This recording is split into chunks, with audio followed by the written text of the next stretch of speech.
Totoong money is the root of all evil. Paano ko nasabi? Kasi tingnan niyo yung gobyerno ngayon. Kaya nananawagan ako sa mahal na Pangulong Marcos na ipatigil muna ang pangongolekta ng tax. Kasi kung walang makokolektang tax, walang makokolektang pera, edi walang kukurakutin. Tapos ayon sa balita, nasa 142,000 pesos daw ang utang ng kada Pilipino. 17.27 trillion pesos lang naman ang Philippine National Debt as of June 2025. Yeah, this year lang ha. Mababa sana ang national debt kung hindi napunta sa ghost projects. Oo. Para naman sa mga kapwa ko Pilipino, hindi ito ang tamang oras para tayo ay magwatak-watak. Huwag tayong tumingin sa mga political na kulay. Dapat for the Filipino people tayo.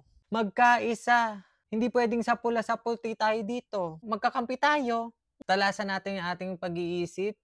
Nililito tayo ng gobyerno para ano? Walang walang puntahan yung mga hearing-hearing na yan, investigasyon na yan. Walang perang maibalik. Siyempre hindi tayo papayag noon. Kaya naman panatilihin nating maingay. Oo, wag tayong tatahimik. Pera natin yan eh. Kinabukasan natin yan eh. At sa mga susunod pa na henerasyon eh. To God be the glory, Philippines.